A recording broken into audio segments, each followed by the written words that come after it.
법대로 합시다. 네, 시청자 여러분들께서는 법을 몰라 피해를 입은 적은 없으십니까? 혹은 법을 알고 있어도 확실한 대응 방법을 몰라서 주저하고 있지는 않으신가요? 그렇다면 저희 더 로이어와 함께 해주시기 바랍니다. 네, 저희 로이와 함께 하시면은 네. 아주 친구처럼 편안하게 법과 친해질 수 있도록 역시 오늘도 다양한 이야기들 준비를 했으니까 꼭 함께 해주시기 바랍니다. 자, 첫 번째 사건 만나볼 텐데요. 최근 코로나19 사태를 틈타서 음주운전이 증가하고 있다고 합니다.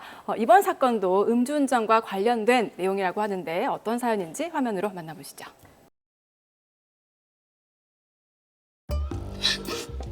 자기야, 자기가 대신 운전했다고 해주면 안 되나? 어? 뭐? 합의금은 내가 줄게. 자기야 도와줘. 내 살리는 셈 치고. 자기야.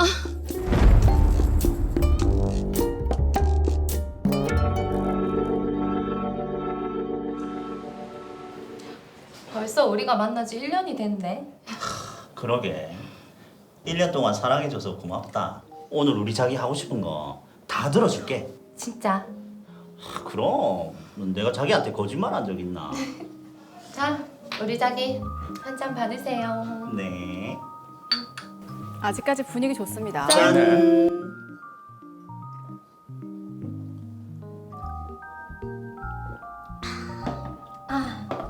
벌써 술이 없네.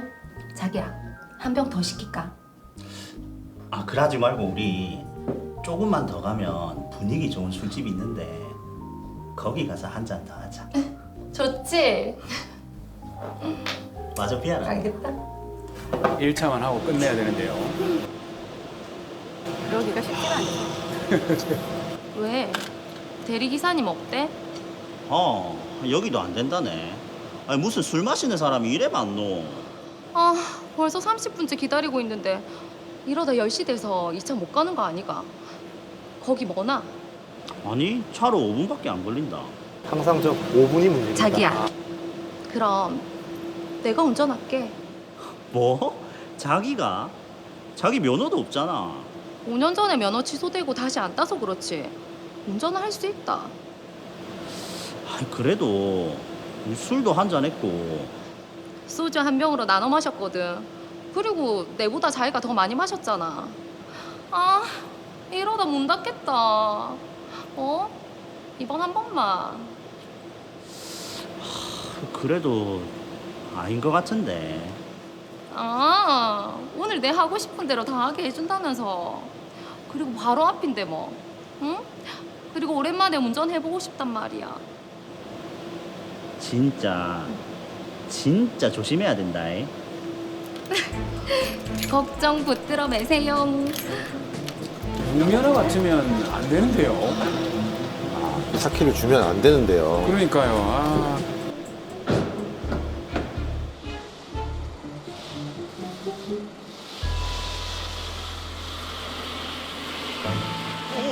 앞차에 너무 붙지 말고. 알았다고. 참 말 많네. 앞에 봐라. 브레이크. 아이고, 접촉 사고가 제대로 난 것 같습니다.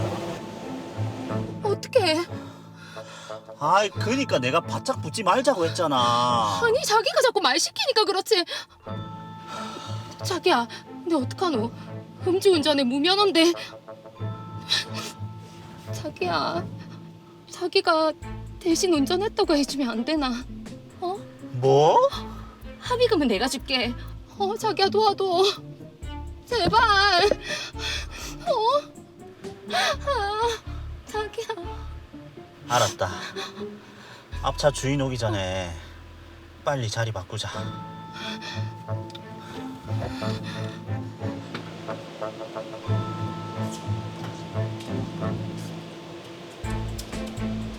갑자기 뒤에서 박으면 어떡합니까? 죄송합니다. 갑자기 차가 서는 바람에 많이 다쳤습니까? 목이 좀 아픈 것 같기도 하고. 지금 보험 처리해드리겠습니다. 죄송합니다.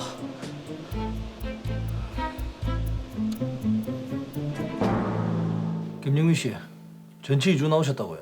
네. 지금도 너무 아픕니다. 그런데 이상한 점이 있습니다. 뭡니까? 사고가 났을 때 차 안 백미러를 봤을 때 운전석에 앉은 사람이 분명 머리가 길고 분홍색 꽃무늬 옷을 입었거든요.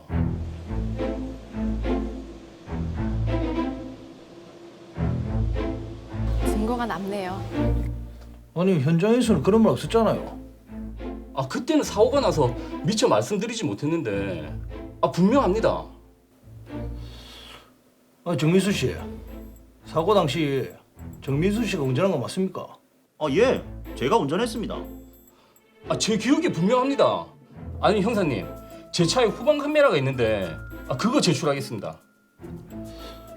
정민수 씨, 거짓말하면 안 됩니다. 정민수 씨는 사고 당시 음주 상태였고 가중 처벌될 수 있습니다. 사실대로 얘기하세요. 사실 여자친구가 운전했습니다. 이 사람. 아니 그게 그 얼마나 큰 죄인지 몰랐어요? 죄송합니다. 잘못했습니다.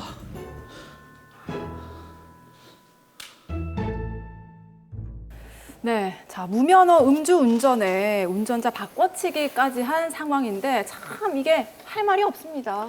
사실 뭐 음주운전도 문제지만 예. 저렇게 음주운전 상태에서 운전자를 바꿔치기 이건 진짜 서로를 위해서 좋은 일이 아니거든요. 그러니까요. 자, 일단 제가 사건부터 정리를 해보도록 하겠습니다. 연인 관계인 정민수 씨와 김수진 씨는 1차에서 소주 한 병을 나눠 마시고 2차로 이동하기 위해 대리운전 기사를 부릅니다.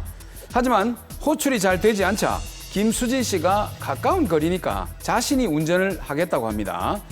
정민수 씨가 차 키를 수진 씨에게 넘겨줬죠. 그런데 얼마 가지 않아서 접촉 사고가 나고 당시 무면허의 음주운전이었던 김수진 씨는 크게 처벌받을 것이 두려워서 옆좌석에 앉아있던 정민수 씨와 자리를 바꿉니다. 네. 정민수 씨는 자신이 운전을 했다고 허위 자백을 하죠. 그런데 나중에 운전자가 바뀐 사실이 드러나게 된 그런 상황입니다. 예, 참 어떻게 이런 큰 일을 저질렀는지 선뜻 이해가 가지 않는데요.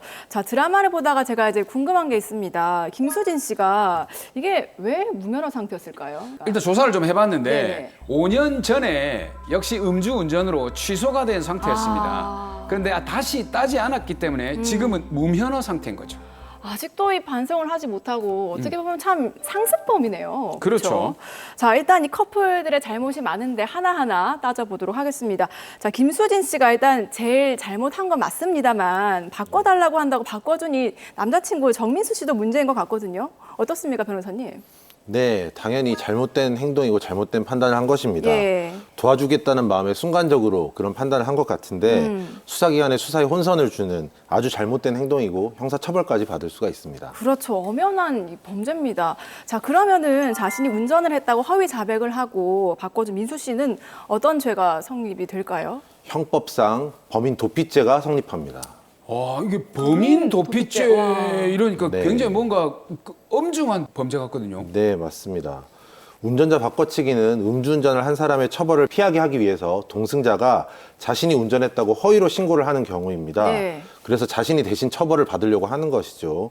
형법에서는 이렇게 범인의 발견이나 체포를 어렵게 하는 행위를 범인 도피죄라고 해서 엄중하게 처벌하고 있습니다. 형이 굉장히 좀 셀 것 같은데 어떻습니까? 네, 범인 도피죄는 형사사법에 관한 국가 공권력의 작용을 방해하는 것이기 때문에 예. 3년 이하의 징역 또는 500만 원 이하의 벌금으로 중하게 처벌하고 있습니다.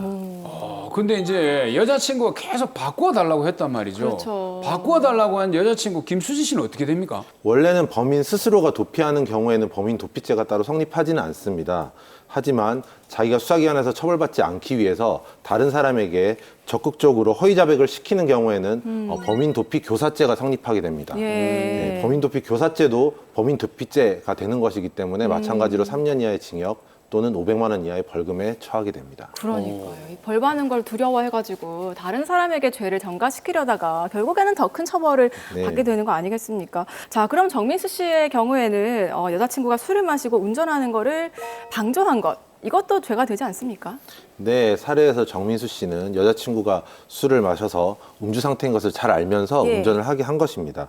오히려 이렇게 운전을 하게 찾기까지 넘겨줬다는 점에서 음주운전 방조죄가 성립합니다. 드라마 상에서는 사실 뭐 가벼운 접촉 사고였지만 실제로 음주운전으로 사망 사고까지 이르는 경우 저희가 정말 많이 보잖아요. 그렇기 때문에 이 동승자에 대한 처벌도 좀 강화되어야 되지 않을까라는 생각이 들거든요. 네, 최근 그 음주운전 및 그로 인한 교통사고에 대한 사회적 경각심이 높아지고 있고 네. 음주운전 방조 행위를 한 사람에 대해서도 처벌해야 된다는 목소리가 높습니다. 최근 사회적으로 크게 회자가 되었던 을왕리 사망사고의 경우에 예.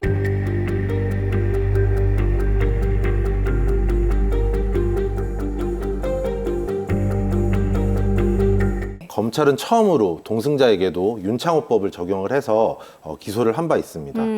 그런데 법원 같은 경우에는 음주운전 부분에 대한 방조죄 혐의는 인정을 했고요. 네. 다만 교통사고 사망에 대해서는 책임을 동승자에 대해서 인정하진 않았습니다. 하지만 사망이라는 중한 결과가 발생을 했기 때문에 그 방조 혐의에 대해서도 징역 6개월에 집행유예 2년이라는 비교적 무거운 처벌을 한 바 있습니다. 예. 그렇다면 이게 일반적인 음주운전 방조에 대한 처벌은 어떻게 됩니까? 기본적으로 방조법은 형법상 강경 규정이 있기 때문에 음주운전을 한 사람보다는 가볍게 처벌을 받습니다. 단순 음주운전 방조죄의 경우에는 벌금형에 그칠 수 있지만 을왕리 사망사고처럼 사망이라는 중한 결과가 발생한 경우에는 방조범임에도 불구하고 집행유예 내지는 실형이 선고될 수도 있습니다. 네, 그러니까 음주운전을 방조하는 것도 그리고 운전자를 바꿔치기 하는 것도 큰 죄라는 거 여러분 꼭 기억을 하셔야겠습니다. 자, 그럼 이제 그 문제의 발단이죠. 여자친구 김수진 씨 어떻게 이런 생각을 했을까? 정말 간이 크지 않고서는 그렇죠. 못할 것 같은데 네. 그럼 김수진 씨, 강큰 김수진 씨 어떤 처벌을 받게 됩니까?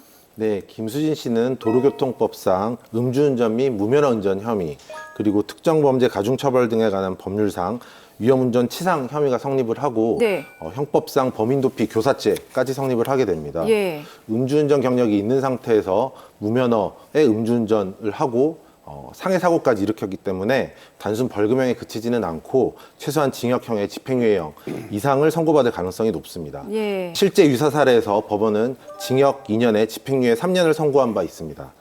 만약 피해자의 상해 정도가 더 중했다면 더 가중처벌 받을 수도 있는 사안입니다. 그러니까 정말 끔찍한 사건이 안 일어난 게 천만다행입니다. 앞서 말씀해 주셨던 윤창호법 있잖아요. 네. 이게 2018년 9월이죠. 윤창호 씨가 음주운전 차량에 치여서 이제 사망한 사건이었는데 이 사건을 계기로 음주운전에 대한 처벌도 강화가 됐고 또 단속 기준도 강화되지 않았습니까? 네, 그렇습니다. 예. 제가 퀴즈를 좀 좋아하는데요. 네, 사무장님에게 여기서 퀴즈 하나 드릴게요. 퀴즈. 일단 퀴즈를 보통 저한테 주시는데 제가 제일 만만한 것 같습니다. 지난주에 틀리셨는데 다 틀렸는데 오늘 기필코 맞추도록 하겠습니다. 자존심 회복하시기 바랍니다. 주십시오. 네, 윤창호법 이전에는 운전이 금지되는 그 음주 알코올 농도 기준이 0.05%였죠. 네. 그렇죠. 그렇죠, 그렇죠. 그렇다면 개정된 이후에 운전이 금지되는 그 알코올 농도 기준이 얼마일까요? 어허. 삐가 없네. 정답. 정답 나왔습니다. 이건 제가 지난번 사례에서 기억을 하고 있었거든요. 예. 0.03입니다. 맞습니까? 네, 역시 정답입니다. 어허. 네. 혈중 알코올 농도의 단속 기준을 낮추고 음주운전으로 인한 면허 취소의 결격 기간을 연장을 했습니다. 네. 그리고 음주운전 자체의 벌칙 수준도 상향을 했습니다. 맞습니다. 음주운전은 정말 도로 위에 또 시한폭탄이라고 하잖아요. 그렇죠. 그래서 살인이기 때문에 정말 엄하게 처벌을 해야 됩니다. 김순희 씨 같은 경우에는 5년 전에 음주운전으로 면허가 취소가 됐고 또 이제 음주운전을 했거든요. 네. 그럼 이런 경우에는 가중처벌이 되는 건가요? 네, 원래는 삼진아웃이라는 말에 익숙하실 겁니다.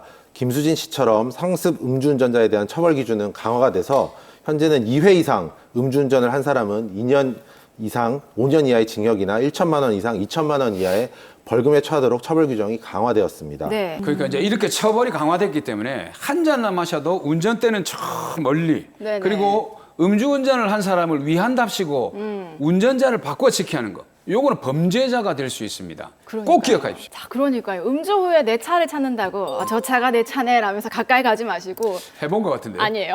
등을 등지시고 멀리 가셔야 된다는 거 여러분 꼭 기억을 하셔야겠습니다. 자, 그럼 마지막으로 이 커플에게 한마디 해주시죠.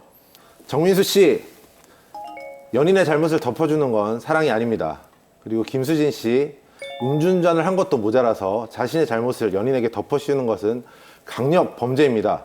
두 분 다 정신 차리세요.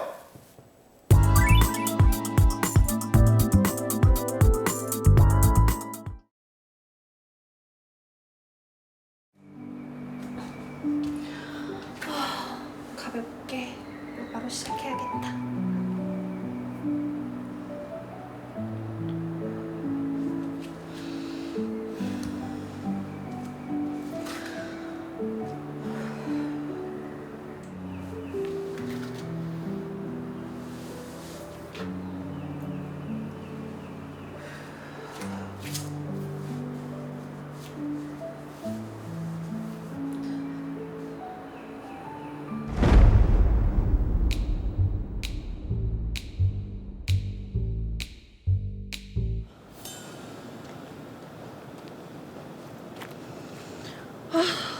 몸이 찌뿌둥하네. 간단하게 뛰고 출근해야겠다.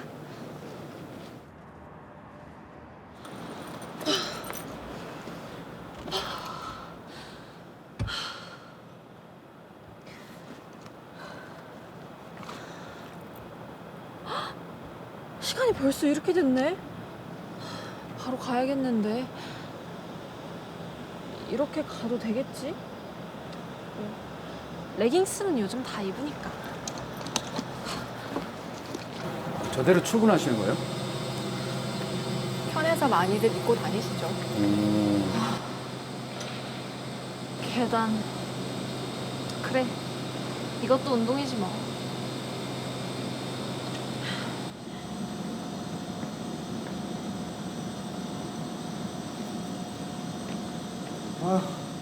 이 아침부터 계단이고 힘들어 죽겠는데.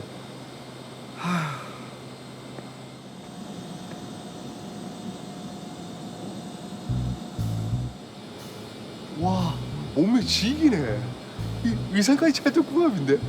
몸도 허약하신 분이 이상한 욕망은 참 강하십니다.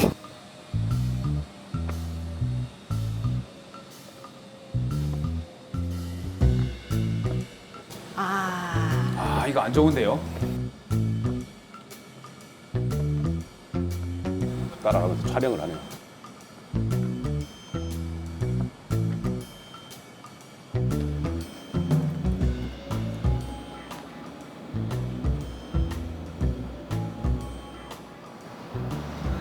좀 기다려야 되겠네.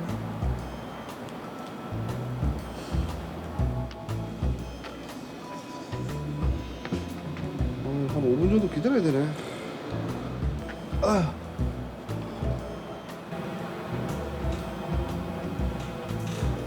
저 정도면 스토킹 아닙니까? 설마 또 찍는 건 아니겠죠?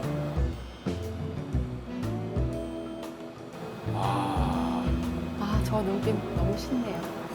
명백하게 좀 성적인 의도가 있는 촬영으로 보입니다.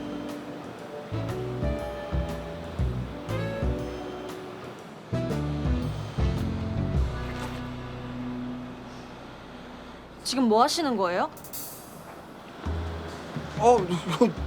제가 뭐를요? 지금 이걸로 저 찍으셨죠? 핸드폰 좀 줘봐요. 아니에요. 저 그냥 뭐 인터넷 검색하고 있었는데. 그러니까 확인해보면 되잖아요.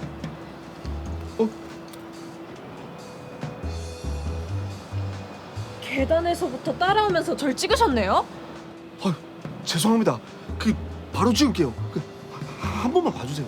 몰카, 이거 범죄인 거 아시죠? 에? 아니, 몰카라뇨. 그냥 레깅스 입은 거 찍은 건데 참나. 내가 그 패션 회사에 댕겨가지고 옷에 관심이 많아서 그래요. 그런 건 경찰서 가서 말씀하세요. 저 때라도 계속 사과했으면 용서 받았을지도 모르는데 경찰서죠. 한심한 사람입니다. 몰카 신고 좀 하려고요. 네. 자, 정황을 다시 한 번 더 확인해 보겠습니다. 여기 하도원 씨가 정수진 씨의 뒷모습을 계단에서부터 버스 정류장까지 몰래카메라로 찍었다 이거죠? 맞아요. 이 사람이 절 따라오면서 제 몸을 찍었다니까요. 이거 성추행이잖아요. 자, 진정하시고. 하도원 씨, 촬영 왜 했습니까? 아니 얼굴도 이쁘고 전체적으로 몸매도 이뻐가지고 찍었는데 성적인 의도 그런 거 전혀 없었습니다. 일단 증거로 하돈 씨 휴대폰 좀 봅시다. 예?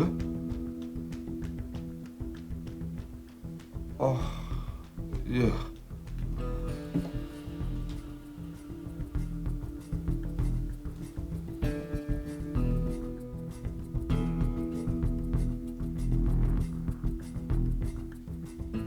성적인 의도가 전혀 없는데 죄당 너희만 찍었네. 이거 재질이 나쁘구만. 아닙니다. 이 여자가 딱 붙는 레깅스를 입고 있으니까 굴곡이 드러나서 그렇게 보이는 거지 제가 의도한 게 전혀 아닙니다. 그러고 막말로 옷도 입고 있고 뭐 노출도 하나 없는데 이게 무슨 성추행입니까? 자, 그건 법원 가면 다 밝혀질 거고. 정수진 씨 성추행 사건에서는 피해자분이 이 일을 당할 때 당시 심정이 제일 중요합니다. 피해자분 어떠셨습니까? 처음에는 정말 기분이 더럽고 제 몸에 벌레가 기어가는 것 같더라고요. 그리고 어떻게 저런 사람이 있나 싶고 그런 생각이 들었어요. 알겠습니다. 조사는 이쯤에서 마무리하겠습니다.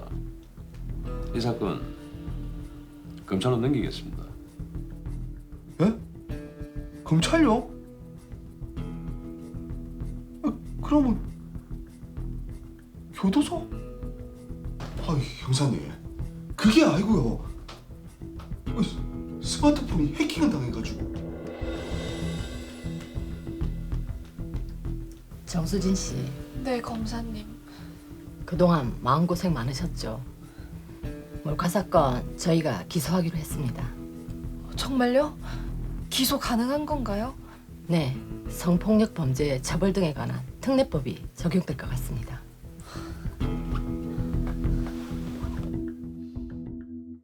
네, 자, 몰카 피해를 입은 정수진 씨. 그런데 가해자가 처벌을 받을 수 있을지 없을지 이거를 걱정해야 되는 상황이네요. 그렇죠. 걱정이 많으실 것 같은데 예. 일단 저희들이 명쾌하게 해결을 할 수 있도록 하겠습니다. 그럼 먼저 사건부터 정리를 해보죠. 정수진 씨는 레깅스와 티셔츠 차림으로 출근길에 나섭니다. 육교를 건너 정류장에서 버스를 기다리고 있는데 뭔가 기분 나쁜 시선이 느껴지죠. 그래서 돌아봤더니 하도훈 씨가 휴대폰으로 자신의 뒷모습을 촬영하고 있었던 겁니다. 네. 그래서 곧바로 신고를 하죠. 하지만 하도훈 씨는 옷도 다 입고 있었는데 무슨 성추행이냐며 혐의를 완강히 부인을 합니다. 네. 의뢰인 정수진 씨는 성추행이 맞다고 주장을 했고 사건을 담당한 검사 역시 성폭력 범죄 처벌 등에 관한 특례법을 적용해서 사건을 기소하기로 결정을 한 그런 상황입니다. 자, 일단은 의뢰인 정수진 씨의 동의를 얻지 않고 뒷모습을 찍었기 때문에 이거는 엄연하게 몰카가 맞을 것 같은데, 근데 이거를 성폭력 범죄로 볼 수 있을지는 약간의 의문이 생깁니다. 자, 이 사건은 더 로이어의 정리 요정이시죠. 황준선 변호사님께서 좀 맡아주시죠. 예, 의뢰인 정수진 씨가 상당히 큰 정신적 충격을 받으셨을 텐데 예. 형사 절차가 빨리 진행되지 않아서 많이 답답하시고 힘드실 것 같습니다. 제가 명쾌하게 정리를 해드리겠습니다. 자, 우선 변호사님, 자, 가해자인 하도훈 씨가 타인의 신체를 이제 몰래 촬영을 했단 말이죠. 그 자체로도 이게 죄가 되는 게 아닙니까? 예, 이 사건의 경우라면 당연히 범죄가 성립합니다. 극에서 나타난 것처럼 성폭력 범죄 처벌 등에 관한 특례법 제14조 1항이 적용될 수 있기 때문이죠. 네. 자, 그러면은 성적인 의도가 없는 몰카 촬영이다라고 한다면은 이거는 처벌을 받지 않는 건가요? 예, 성적인 의도가 없더라도 타인의 동의 없이 타인을 몰래 촬영한 경우를 처벌해야 된다는 주장은 지금도 법조계에서 강력하게 주장이 되고 있습니다. 예. 사실 타인의 대화를 도청한 경우에도 처벌을 하는데 타인을 몰래 촬영한 경우에 처벌 규정이 없다는 것은 좀 입법의 흠결로 봐야 될 것 같습니다. 네. 따라서 현행 법 체계에서는 단순히 몰래 촬영만 한 경우라면 성폭력 범죄 처벌 등에 관한 특례법이 적용되어야만 처벌을 할 수 있습니다. 그래서 이러한 몰카 촬영이 문제되는 경우에는 결국 성적인 의도가 있었는지가 핵심 쟁점이 되는 것이죠. 근데 이제 듣고 보니까 몰카나 도둑 촬영 같은 게 범죄로서 처벌되는 행위의 어떤 그 범위가 굉장히 좀 좁은 것 같습니다. 그러니까 어떤 촬영을 해야 이게 법적으로 문제가 되는 건가요? 예, 처벌을 위해서는 결국 피해자가 성적 수치심을 느낄 만한 영상이라는 점이 인정이 되어야만 합니다. 예. 다행스러운 것은 최근 대법원에서 피해자들을 보다 폭넓게 보호하기 위해서 성적 수치심의 인정 범위를 넓히는 매우 고무적인 판결을 내린 바 있습니다. 예, 이에 따르면 객관적으로 촬영의 대상인 신체가 어느 부분인지에 따라서만 성적 수치심을 느끼는지 여부가 결정되는 것이 아니고 네. 같은 신체 부분이라도 어느 장소에서 어느 상황에서 그리고 어떤 방식으로 촬영되었느냐에 따라 성적 욕망 또는 성적 수치심을 유발하는지 여부가 달라질 수 있다라고 판단하고 있습니다. 그러니까 이게 뭐 촬영 대상이나 어떤 신체 부분보다는 장소, 또 상황, 방식이 더 이제 중요하다는 말씀이시네요. 예, 맞습니다. 자, 그런데 이 사건에서의 핵심은 요즘 여성분들이 많이 입고 다니시는 레깅스에 있는 것 같습니다. 레깅스를 운동복으로 봐야 하느냐, 아니면 일상복으로 봐야 하느냐라는 문제인 것 같은데 사무장님께서는 어떻게 생각하세요? 저 같은 경우는 처음에 이 레깅스를 봤을 때는 약간 좀 민망한 그런 느낌도 있었는데 네. 요즘은 많은 분들이 입고 다니니까 그렇죠. 그냥 딱히 눈이 그렇게 가지 않거든요. 패션의 일부분이기도 하고. 그러니까 일상복이라고 생각해야 될 것 같은데. 근데 문제는 레깅스가 일상복이라면 사람들이 다 볼 수 있는 일상복을 촬영한 것이 왜 성적 수치심을 유발하는 것이냐에 대해서 논쟁이 생길 수밖에 없는데요. 최근 대법원에서 이 레깅스 입은 여성을 촬영한 남성에 대해 명시적으로 판단을 한 사건이 있었습니다. 아니 그러면 그 레깅스를 대법원이 판단을 했습니까? 예, 지난해 12월에 대법원에서 판결이 난 사건인데요. 한 남성이 여성의 레깅스 입은 하반신 뒷모습을 버스에서 자신의 휴대전화로 몰래 동영상으로 촬영하다가 적발이 된 사건이었습니다. 예. 이 사건에서 대법원이 제시한 내용을 살펴보면 레깅스가 일상복으로 활용된다거나 피해자가 레깅스를 입고 대중교통을 이용했다는 사정은 레깅스를 입은 피해자의 모습이 타인의 성적 욕망의 대상이 될 수 없는 타당한 이유가 될 수는 없다라고 하면서 촬영한 남성을 처벌하였습니다. 그렇죠. 이게 아무리 그래도 피해자의 의사에 반해서 촬영을 한다는 거는 그 자체로 불법이거든요. 그렇지 않습니까? 맞습니다. 예, 맞습니다. 예. 그리고 해당 판결에서는 피해자가 공개된 장소에서 자신의 의사에 의하여 드러낸 신체 부분이라고 해도 이를 본인의 의사에 반해서 함부로 촬영당하는 맥락에서는 성적 수치심이 유발될 가능성이 높다라고 판단하였습니다. 네. 즉 성적 수치심의 인정 범위를 대폭 넓혀준 것이지요. 앞으로는 정말 평범한 옷을 입고 있는 여성을 촬영한 경우에도 그것이 본인의 의사에 반해서 몰래 촬영한 경우라면 처벌을 받을 가능성이 매우 높아졌습니다. 그리고 사실 상식적으로 생각을 해보더라도 타인의 신체를 몰래 촬영하는 것이 정상적인 의도로 이루어질 수는 없지 않겠습니까? 맞아요. 예. 예, 당연히 처벌을 강화해야 된다라고 봅니다. 맞습니다. 예. 네. 그런데 이 사건에서 눈여겨볼 점이 좀 있습니다. 어떤 겁니까? 네, 이 사건의 2심과 대법원의 판결이 피해 여성의 성적 수치심을 전혀 다르게 판단한 부분이 있었는데요. 네. 그 판단 근거가 되는 것이 피해 여성의 진술이었습니다. 2심에서는 그 드라마 살해에서처럼 피해자가 기분 더럽고 어떻게 저런 사람이 있나, 왜 사나 하는 생각을 했다고 진술했던 것을 피해자가 분노를 느낀 것은 맞지만 성적 수치심을 느낀 것으로까지 볼 수는 없다라고 판단을 했었습니다. 제가 보기에는 이것도 피해자가 느낀 감정이 성적 수치심인 것 같은데 대법원과는 다른 판결인 거네요. 예, 맞습니다. 그런데 2심과는 달리 대법원에서는 그 동일한 진술에 대해서 피해자의 진술은 피해자의 성적인 모멸감, 함부로 성적 욕망의 대상으로 이용당하였다는 분노와 수치심의 표현으로서 성적 수치심이 유발되었다는 의미로 충분히 이해된다라고 하면서 네. 성적 수치심을 유발한 것이 맞다라고 판단을 하였습니다. 그 의뢰인 정수진 씨도 이러한 판례의 기준에 따를 때 충분히 가해자를 처벌을 하고 민사상 손해배상 청구도 받으실 수 있다라고 판단이 됩니다. 자, 그럼 변호사님, 가해자인 하도은 씨는 어떤 처벌을 받게 될까요? 예, 이 사건의 경우는 가해 남성이 특별한 성범죄 전과가 없다면 예. 벌금형 정도에 그칠 것으로는 예상이 됩니다. 네. 앞서 말씀드린 그 대법원 사건에서 제1심에서 가해 남성이 약 8초 정도 피해 여성의 레깅스 입은 모습을 촬영을 했는데 그 사건에서 벌금 70만 원에 성폭력 치료 프로그램 24시간 이수라는 처벌이 내려졌다는 점을 감안을 하면 이 사건은 가해자가 육교에서부터 의도적으로 따라왔기 때문에 그것보다는 조금 강한 처벌이 내려질 것으로 예상이 됩니다. 그렇겠네요. 근데 요즘은 보면 직장 내의 성범죄도 상당히 문제가 되고 있거든요. 거기에다 이제 불법 촬영 같은 경우는 종종 문제가 많이 되고 있는데 어떻게 변호사님들도 이런 사건을 많이 담당하실 것 같은데 기억에 남는 사건 혹시 있으십니까? 예, 널리 알려진 사건이 있어서 하나 제가 말씀을 드리겠습니다. 이 가해자는 회사의 대표였고 피해자는 그 회사의 여직원이었는데 가해자가 본인의 휴대전화 카메라를 이용해서 피해자가 화장실 내부에서 용변을 보는 모습을 몰래 촬영을 하였습니다. 사실 이런 더러운 짓을 왜 하는지 도저히 이해가 잘 안 되는데요. 그러게요. 가해자는 위 동영상 촬영을 포함해서 20회에 걸쳐서 피해자 의사에 반해 피해자의 신체를 몰래 촬영하였거나 예. 미수에 그친 혐의로 기소가 되었습니다.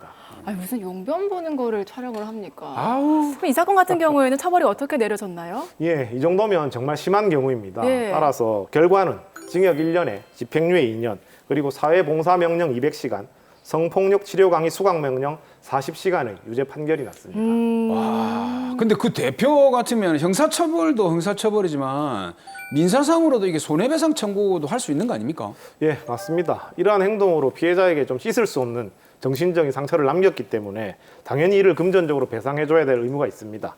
이 방금 말씀드린 화장실 촬영 사건에서는 범행 경위 및 내용, 그에 따른 피해 정도, 그리고 가해자와 피해자의 관계 등 여러 사정을 두루 판단하여서 총 1,800만 원의 위자료가 인정되었습니다. 예.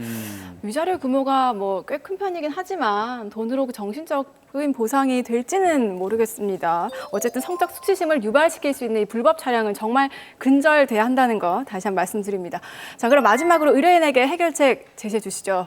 예, 피해자인 정수진 씨는 당연히 고소를 해서 가해자를 형사처벌받게 할 수 있으시고 민사상 손해배상 청구를 통해 본인의 정신적인 충격을 배상받으실 수 있습니다. 그리고 제가 여성분들에게 좀 특별히 말씀을 드리자면 예. 최근에 있었던 대법원 판례 취지에 따를 때 앞으로는 여성의 신체를 몰래 촬영하는 경우에 대부분 처벌이 가능해졌습니다. 예. 따라서 앞서 말씀드린 것처럼 대법원이 이제 성적 수치심이 인정되는 범위를 대폭 넓혔기 때문이죠. 아마도 이 성적인 의도가 없는 경우에는 처벌 규정이 마땅치 않다는 현실적인 문제 때문에 대법원이 전향적인 결론을 내려준 것 같고 예. 매우 훌륭한 판결이었다고 생각이 듭니다. 예. 이제 여성분들은 누군가의 몰카 촬영이 있으면 대부분의 경우 본인의 피해를 구제받으실 수 있게 되었습니다. 변태 걱정 없는 세상에서 안심하게 사실 수 있도록 제가 최선을 다해서 피해자 여러분들을 돕도록 하겠습니다.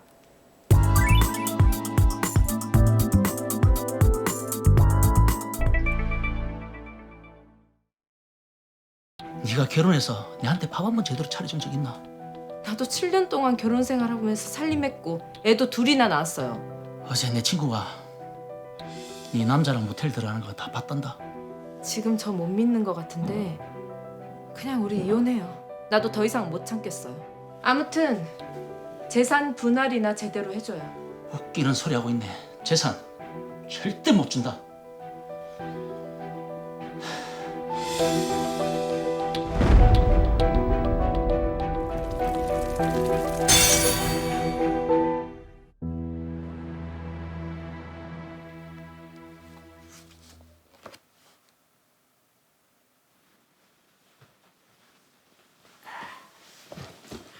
예린아, 아빠 왔다.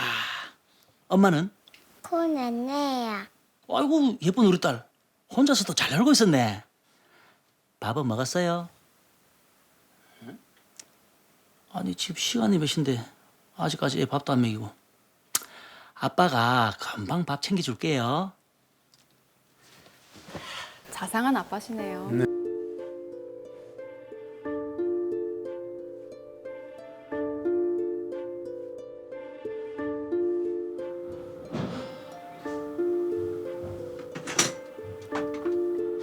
설거지도 안 돼 있고 밥솥에 밥도 없네요. 도대체 살림을 어떻게 사는 거야?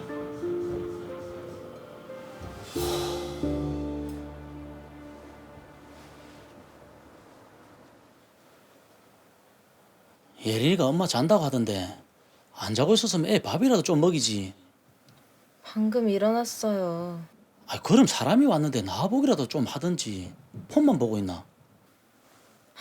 온지 몰랐어요.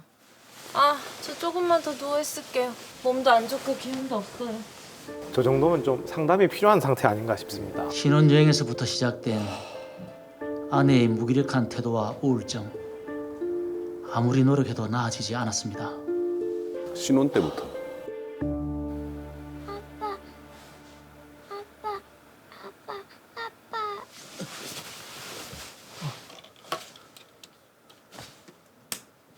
왜?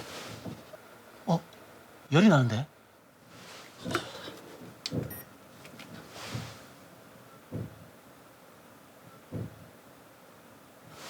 여보, 여보. 아 왜요? 잠 좀 자요, 잠 좀. 아, 예린이 지금 열이 높은데 해열제 어딨노? 아, 여보.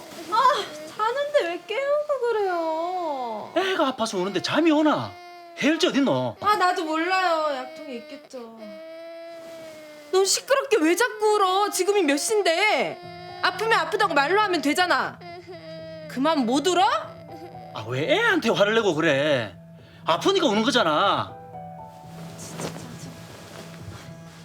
아픈 아이에게 화를 내는 아내의 모습에 실망이 컸지만 가정을 지켜야 했기에 노력했습니다. 둘째 아이를 가지면 관계가 회복될까? 아내를 설득해 둘째도 가졌습니다.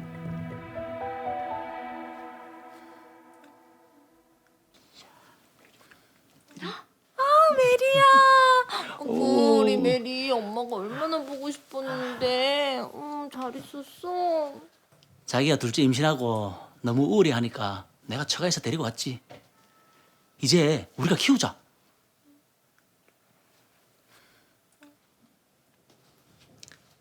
아, 참, 자기야. 우리 주말에 예린이랑 1박 2일 놀러 갈까? 뭐 바람도 좀 쐬고 맛있는 것도 좀 먹고. 저는 몸도 무겁고 그냥 집에서 쉴래요.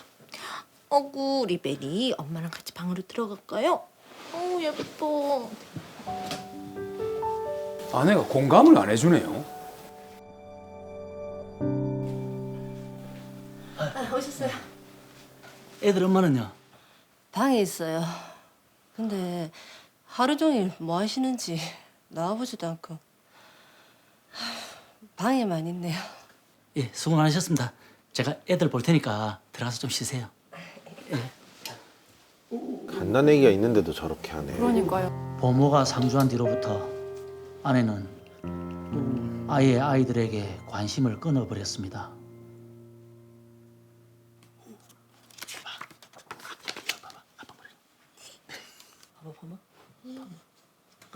여보. 나 전에 일하던 곳에서 같이 일해보지 않겠냐고 연락 왔는데. 힘들지 않겠어? 일까지 하면. 당신이 돈 안 벌어도 돼. 그냥 나 집에만 있으니까 더 우울한 것 같은데. 그래? 그럼 한번 해보던가. 진짜? 근데 나 일 새로 배워야 돼서 1박 2일로 교육 갔다 와야 되는데. 그래, 갔다 와. 내가 카드 줄 테니까 시간 나면 맛있는 것도 좀 사 먹고. 고마워. 아내가 일을 하게 되면 나아질 수 있지 않을까 막연한 기대가 생겼습니다. 여보세요. 어쩐 일이냐, 네가? 니 일하고 있나? 일 때문에 지금 출장 나와 있지. 근데 왜? 니 재수 씨랑 잘 지내나? 근데 갑자기 그건 왜? 이걸 말해야 되나? 말아야 되나? 뭔데? 사실 어제 재수 씨가 모르는 남자랑 모텔에 들어가는 걸 봤다. 뭐? 잘못 본 거 아이가? 아니다. 재수 씨 맞더라. 경수도 같이 봤대.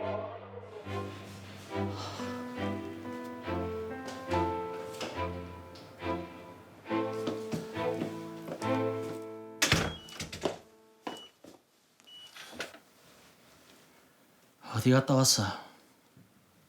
거래처에 미팅하러요. 나 피곤해서 먼저 들어갈게요. 도대체 미팅을 1박 2일로 몇 번을 가는 거야? 일인데 어떡해요 그럼. 일? 미팅 간다고 거짓말하고 다른 남자 만난 건 아니고? 뭐라고요? 어제 내 친구가 네 남자랑 모텔 들어가는 거 다 봤단다. 잘못 봤겠죠? 그걸 지금 말이라고 하나? 지금 저 못 믿는 것 같은데 그냥 우리 이혼해요. 나도 더 이상 못 참겠어요. 네가 잘못해놓고 이혼을 하자고? 적반하장이네요. 이혼하자. 어차피 애들한테 관심도 없었으니까 애들은 내가 키운다. 마음대로 해요. 대신 재산 분할이나 제대로 해줘요. 재산 분할? 네가 한 게 뭐 있다고? 나도 7년 동안 결혼 생활하면서 살림했고 애도 둘이나 낳았어요. 그럴 자격 있어요. 참 기가 막혔어. 살림을 했다고? 결혼해서 내한테 밥이라도 한번 차려준 적 있나? 애들은 베이비시터 이모님이 다 돌보고 오죽했으면 애들이 엄마랑 자기 싫어하겠노?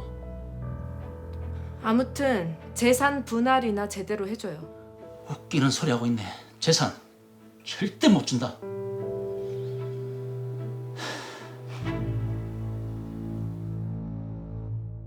네, 정말 그 살림이나 육아에는 관심이 1도 없는 아내의 마음을 돌리려고 남편 김민철 씨가 참 이렇게 노력을 많이 했는데 어쩜 아내가 이렇습니까? 정말 남편의 노력이 헛되는 것 같아서 좀 아쉬운데요. 그래서 일단 해결을 위해서는 사건을 정리를 먼저 해보도록 하겠습니다. 네. 아내 이민지 씨는 신혼 초부터 무기력한 태도와 우울증 증상을 호소하며 살림과 민철 씨에게 무관심했습니다. 첫 아이를 낳고도 나아지지 않았죠. 오히려 아픈 아이에게 운다며 짜증까지 내기도 했습니다. 네. 민철 씨는 아내와의 관계를 개선하기 위해서 아내가 결혼 전부터 애지중지 키워왔던 반려견을 데리고 오고 둘째를 가지는 등 노력을 많이 합니다. 하지만 나아지지는 않았습니다. 그러던 어느 날 아내가 결혼 전 일했던 직장에서 연락이 왔다며 다시 일을 하고 싶어 합니다. 예. 민철 씨는 아내가 일을 하게 되면 나아질 수 있는 계기가 될 수도 있겠다라는 기대를 하며 응원을 아끼지 않습니다.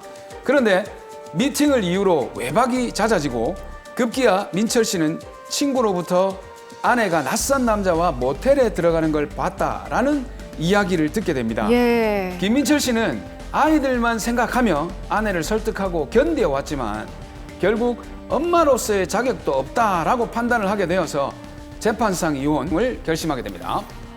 정말 그 주먹이 옵니다. 정말 네. 이렇게 가정에 관심도 없고 무관심 해놓고서 바람까지 났으면서 저렇게 당당하게 재산 분할을 요구할 수 있는 겁니까? 그러니까 이제 뭐 준희 씨도 그렇고 저도 그렇고 보면서 계속 주먹이 쥐어지는데 그러니까요. 그 당사자의 남편분은 어떻게 그동안 참았는지 모르겠네요. 참고 참다가 이제 재판상 이혼을 결심을 하셨는데, 자, 장지호 변호사님, 저희가 그동안에는 뭐 협의 이혼, 합의 이혼 많이 이제 다뤄봤거든요.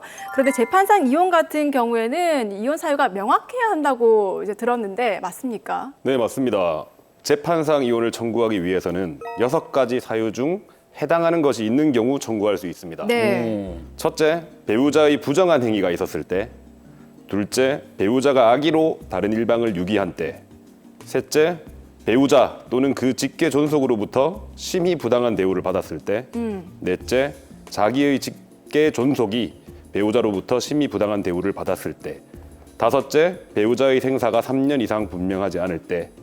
마지막으로 혼인을 계속하기 어려운 중대한 사유가 있을 때 가정법원에 재판상 이혼을 청구할 수 있습니다. 자, 그럼 드라마 살의 경우에는 첫 번째, 일단 배우자의 부정한 행위가 있었을 때에 해당이 될 것 같은데, 자, 아내 민지 씨가 결혼 생활 내내 이제 불성실한 태도로 임했잖아요. 이런 거는 또 해당되는 사유가 없습니까? 네, 민철 씨가 가정을 지키기 위해서 노력을 했지만 네. 민지 씨는 그런 노력을 하지 않았고 육아에도 소홀하는 등 가정에 신경 쓰는 모습을 보이지 않았는데요. 이 경우 말씀드린 사유 중 기타 혼인을 계속하기 어려운 중대한 사유에 해당한다고 말씀드릴 수 있습니다. 예. 따라서 민철 씨는 재판상 이혼 원인인 배우자의 부정한 행위가 있었을 때와 기타 혼인을 계속하기 어려운 중대한 사유가 있음을 이유로 민지 씨에게 이혼을 청구할 수 있습니다. 야, 근데 이게 재판상 이혼을 이제 청구를 하면 청구로 끝났다고 생각하는데 그 이후의 절차를 모르시는 분들이 많거든요. 그 이후의 절차가 어떻게 됩니까? 소송을 제기하더라도 우리나라는 조정존치주의에 따라 재판상 이혼을 하려면 가정법원의 조정을 먼저 거쳐야 합니다. 예. 가정법원의 조정을 먼저 신청하거나 혹은 이혼 소송을 제기하여도 조정에 회부되어서 우선 조정 절차를 거치게 되는 겁니다. 그리고 조정 전에 법원은 가사조사관에게 조사 명령을 내려고 당사자들의 학력, 성격, 성장 배경 등 결혼 생활의 전반적인 것을 듣고 분쟁의 원인 등을 객관적으로 판단하여 판사님께 보고하게 됩니다. 네. 이러한 내용을 토대로 당사자 간 협의가 진행됩니다. 그러면 이제 조정이 잘 되면 이제 뭐 끝나는 겁니까? 조정을 위한 협의를 해서 네. 조정이 성립하면 조정 성립일로부터 1개월 이내에 관할 주민센터에 이혼 신고를 하면 됩니다. 예. 그리고 관할 주민센터에 이혼 신고를 하지 않으면 과태료가 부과되지만 이혼의 효력에는 영향이 없습니다. 일단 조정이 성립이 되면 뭐 1개월 이내라고 하셨으니까 상당히 빨리 이제 마무리가 되는 건데 그럼 만약에 조정이 안 되면 어떻게 됩니까? 네, 조정이 되지 않으면 소송 절차로 넘어가게 됩니다. 예. 소송 절차로 넘어가게 되면 변론 기일이 정해지고 법원에 출석하여 각자의 주장 및 증거 관계를 진술하고 법원의 사실조사, 증거조사, 신문 이런 것들을 다 한 후에 이혼 판결을 받게 됩니다. 네. 아, 근데 이제 요 드라마 사례를 보면 위자료를 좀 따져봐야 될 것 같은데, 물론 남편이 직접 목격한 건 아니지만 친구들이 아내의 불륜 사실을 확인을 했단 말이죠. 예. 이럴 경우에 남편의 경우 위자료 청구 가능하지 않습니까? 그러니까 엄연히 이제 불정 행위가 있었거든요. 네, 맞습니다. 이혼의 유책 사유가 있는 배우자에게 위자료를 받을 수 있습니다. 또한 불륜의 경우 간통죄가 폐지돼서 네. 상간자의 처벌이 어려워졌고 가정 파탄의 책임을 지게 할 수 없었는데 최근에는 상간자에게도 위자료를 청구하여 받는 사례가 많이 나오고 있습니다. 네. 그러나 위자료를 받기 위해서는 증거를 통해 상대방의 불법 행위를 밝혀내어서 위자료를 받을 수 있을 것입니다. 항상 그 증거가 중요한데 요거를 참 수집하는 게 쉽지가 않거든요. 뭐 이런 경우에 미행을 하거나 뭐 사진을 찍거나 그래야 되는 겁니까? 보통은 배우자의 문자 내역, 통화 내역, 예. 차량의 블랙박스 예. 또는 상관자와 모텔에 들어가는 것을 사진으로 남겨두거나 주변 관계인의 진술서 등을 증거로 사용할 수 있습니다. 예. 다만 증거 수집을 위법하게 해서는 안 됩니다. 위법하게. 오히려 위법한 증거 수집으로 형사고소를 당할 수도 있거든요. 예. 예를 들어 상대방을 미행하거나 사진을 찍어 증거로 제출할 때 개인정보보호법이 보호하는 신상정보나 개인정보, 민감정보에 속하는 것이 있으면 네. 개인정보보호법 위반 소지가 있습니다. 또한 제가 이 프로그램 보면서 또한 요 뒤에 나오는 거 중요하거든요. 중요한 거 말씀해 주시죠. 네, 또한 지인들의 진술을 수집할 때 네. 아무래도 뭐 같이 살았던 사람들이니까 지인이 많이 겹칠 거 아니에요. 그렇죠. 그래서 명예훼손죄로 고소될 가능성도 언제나 있기 때문에 여러 가능성을 충분히 검토하고 조심스럽게 접근해야 됩니다. 참 불륜 증거도 수집을 해야 되고 조심스럽게 접근을 해야 되기 때문에 변호사님들에게 아무래도 의뢰를 하는 경우가 많을 것 같은데 언제 그럼 의뢰를 하는 게 좋습니까? 이혼 사건의 경우에요. 네, 너무 당연한 얘기지만 예. 빠르면 빠를수록 좋습니다. 실제로 빠르게 그 의뢰를 하시는 분들이 많으신가요? 네, 그럼요. 빠르게 의뢰하실수록 예. 늘 결과가 좋습니다. 그렇구나. 자, 그러면 이제는 재산 분할 한번 따져보도록 하겠습니다. 드라마상에서는 아내가 이제 부정행위를 해놓고 오히려 적반하장으로 자식도 낳아주고 결혼 생활 동안 기여를 했으니까 재산을 나눠달라라고 요구를 하거든요. 안 됩니다. 그렇죠. 절대로 안 됩니다. 왜냐하면 불륜을 저질렀죠. 아이는 무관심하죠. 이런 그 배우자에게 어떻게 재산 분할을 해줍니까? 안 되죠. 네, 민지 씨처럼 이혼 사유를 제공한 배우자를 유책 배우자라고 합니다. 예. 혼인 파탄의 책임이 부부 중 일방에 있는 경우라도 재산 분할에는 영향을 미치지 않습니다. 아쉽지만 분할할 재산이 있다면 예. 재산 분할을 해줘야 될 수도 있습니다. 잘못을 했어도 나눠줄 건 나눠줘야 된다. 이런 뜻인데 그러면은 분할 대상이 되는 재산은 어떤 겁니까? 네, 재산은 특유 재산과 공동 재산으로 나누어지는데요. 부부 중 일방이 혼인 전이나 혼인 중에 부모님으로부터 증여 또는 상속받은 재산이나 결혼 전부터 보유하던 재산처럼 네. 부부가 함께 모은 재산이 아닌 것을 특유 재산이라고 합니다. 예. 이와는 다르게 혼인 중에 함께 힘을 합쳐 형성한 재산을 공동 재산이라고 하고 이런 공동 재산이 재산 분할의 대상이 됩니다. 자, 그러면요. 드라마상으로 봤을 때는 아내는 재산 형성에 크게 뭐 기여한 게 없어 보이거든요. 항상 무기력했고 아이들 밥도 잘 안 챙겨줬고. 그럼 이런 경우에는 아내의 재산 분할 요구를 어떻게 해야 될까요?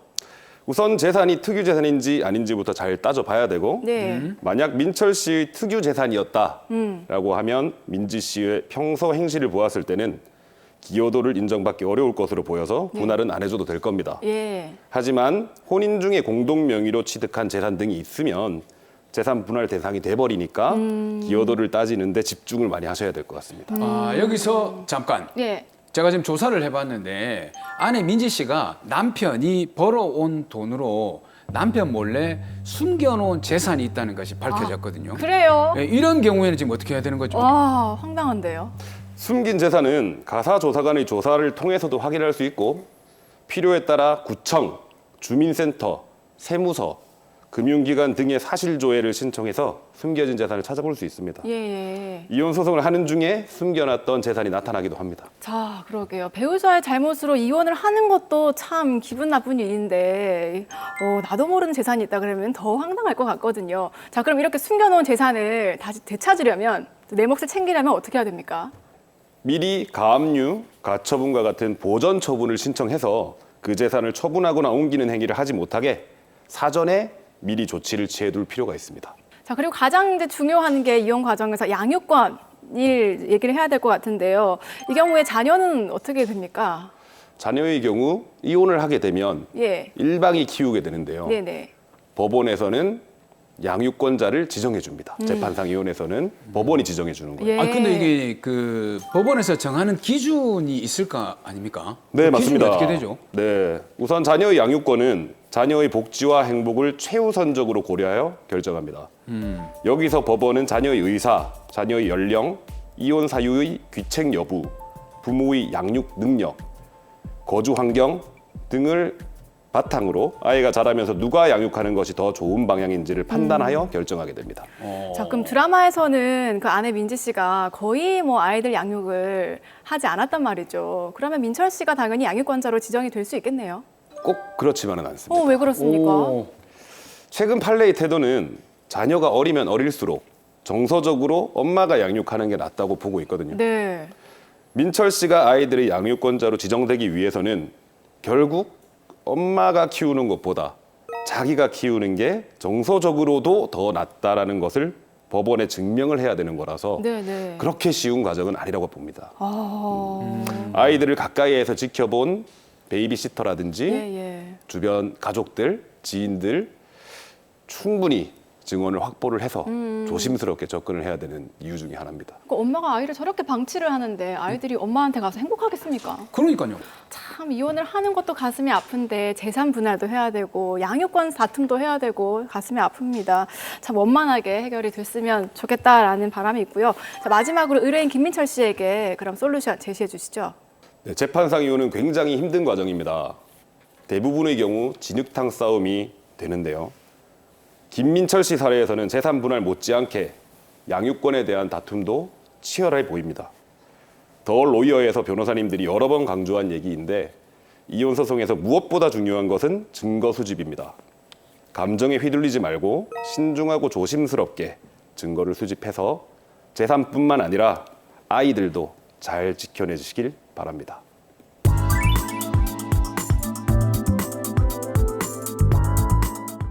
네, 법대로 합시다 더 로이어. 오늘 저희가 준비한 소식은 여기까지입니다.